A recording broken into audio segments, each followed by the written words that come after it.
شہر سبز میں ظفریاب اور گل ازار کے مکانات ایک ہی محلے میں تھے۔ چنانچہ بارات ایک گھر سے چڑھی اور دوسرے گھر اسی رات دلہن رخصت ہو کر آ گئی۔ ظفریاب دوستوں میں بیٹھا خوش گپیوں میں مصروف تھا کہ اس پر مغلوں کی قیامت ٹوٹ پڑی۔ مغل بڑے منظم طریقے سے تاتاری آبادیوں کو لوٹتے اور لڑکیوں کو پکڑ کر لے جاتے تھے۔ انہوں نے پہلے بڑی خاموشی سے گھر کے مردانے حصے کو گھیرا، پھر 5 مغل تلواریں کھینچے ہوئے زنانے حصے میں گھس گئے۔ مردوں کو اس وقت خبر ہوئی جب اندر سے عورتوں کے چیخنے چلانے کی آوازیں آئیں۔ وہ زنان خانے کی طرف دوڑے، لیکن مغل سواروں کی چمکتی تلواروں نے انہیں آگے بڑھنے سے روک دیا۔ گھر والے ابھی حالات کا پوری طرح اندازہ بھی نہ کر پائے تھے کہ مغل سوار گھوڑے موڑ کر بھاگ کھڑے ہوئے۔ دریافت کرنے پر معلوم ہوا کہ مغل سوار گل ازار اور اس کی 5 سہیلیوں کو اٹھا لے گئے ہیں۔ یہ ڈاکو آندھی کی طرح آئے اور بگولوں کی طرح نکل گئے۔ کسی کی سمجھ میں نہیں آتا تھا کہ کیا کرے۔ ظفریاب سب سے خراب تھا۔ وہ ابھی دلہن کا تصور لیے دوستوں سے ہنس ہنس کر باتیں کر رہا تھا اور اب اس کی خوشیوں پر پانی پڑ گیا تھا۔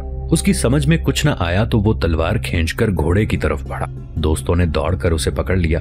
ڈاکو کتنی تعداد میں آئے تھے کسی کو اندازہ نہ تھا۔ پھر رات میں ان کا تعاقب کرنا اپنی موت کو دعوت دینا تھا۔ نتیجہ یہ ہوا کہ سب رو دھو کر بیٹھ گئے۔ غلامی کا دوسرا نام کم ہمتی ہے۔ تاتاریوں پر مغلوں کا اتنا روب بیٹھا ہوا تھا کہ وہ مغلوں کے سائے سے بھی ڈرتے تھے۔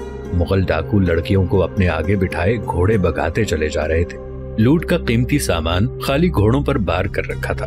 یہ سب لوٹ مار کرنے نکلتے۔ اتنی ہی تعداد میں گھوڑے ساتھ رکھتے تھے تاکہ ہر ایک اپنے گھوڑے پر سامان لاد لے۔ مغلوں کو اس ڈکیتی میں کافی سامان ہاتھ لگا تھا۔ انہوں نے شادی کے گھر کو تاراج کیا تھا۔ گھر کا پورا جہیز اور مہمان خواتین کے زیورات وہ اٹھا لائے تھے۔ گل ازار اور اس کے ساتھ گرفتار ہونے والی سہیلیوں تک نے اپنا زیور نہ اتارا تھا اور وہ اسی حالت میں گرفتار ہو گئی تھی۔ مغل سواروں کی تعداد صرف 20 تھی۔ وہ رات بھر بغیر دم لیے گھوڑے بگاتے رہے۔ صبح کو جب روشنی کے آثار نمودار ہوئے تو انہوں نے گھوڑے روک لیے۔ انہیں اپنے تعاقب کا خدشہ تو نہ تھا، پھر بھی وہ کسی قسم کا خطرہ مول لینے کے لیے تیار نہ تھے۔ ان کا مقصد لڑائی جھگڑا یا جنگ کرنا نہیں تھا۔ وہ مال و دولت حاصل کرنے آتے تھے اور ان کو یہ سب کچھ حاصل ہو چکا تھا۔ اغوا ہونے والی لڑکیاں ان کے لیے دولت کا ایک بڑا ذریعہ تھی۔ ان لڑکیوں کو پکڑ کر وہ مغلوں کے لشکر میں لے جاتے اور بھاری رقم کے عوض فروخت کر دیتے۔ مغلوں میں یہ دستور تھا کہ جنگ یا امن کے زمانے میں وہ ایک دوسری جگہ جاتے تو پورے گھر کے اہل و عیال کے ساتھ جاتے تھے۔ بلاد شمال کے خان اعظم کے ساتھ جو لشکر تاتاریوں پر حملہ آور ہوا تھا وہ بھی ان تاتاری علاقوں میں آیا تھا۔ خان اعظم تو واپس جا چکا تھا، لیکن اس کا بیٹا شہزادہ الیاس اور ایک جتہ سردار بیک جک لشکر کے ساتھ سمرقند سے 15 میل اوپر ٹھہرا ہوا تھا۔ یہ ان کی عارضی مستقر یا خیمہ گاہ تھی۔ مغلوں کی یہ خیمہ گاہ ایک پورا شہر تھا۔ خیموں کا یہ شہر 3 میل کے رقبے میں بالکل اس طرح پھیلا تھا جیسے کہ ہمارے ملک میں افغان مہاجرین کی خیمہ بستیاں ہیں۔ مغلوں کے خیمے آج کل کی طرح کے نہیں ہوتے تھے۔ مغل خیموں کے بجائے انہیں گھر کہتے تھے۔ وہ بانس کی شاخوں کا گنبد سا بناتے، بالکل اس طرح کا جیسا قائد اعظم رحمۃ اللہ علیہ کے مزار کا گنبد ہے۔ بانس کے اس ڈھانچے پر وہ نمدہ چڑھاتے تھے۔ جب وہ کسی جگہ جاتے تو ان مکانوں کو 20 فٹ لمبی بیل گاڑیوں پر لاد لیتے۔ ان گاڑیوں میں 22 بیل جوتے جاتے تھے۔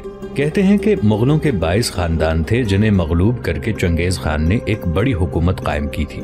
شہزادہ الیاس، خواجہ اور سردار بیک جک اسی خیمہ گاہ میں رہتے تھے۔ ان کے خاندان والے اور فوجی دستے ایک دوسرے سے کچھ فاصلے پر مقیم تھے۔ خیمہ گاہ میں بڑے بڑے بازار تھے جہاں خرید و فروخت کے سامان سے دکانیں بھری رہتی تھی۔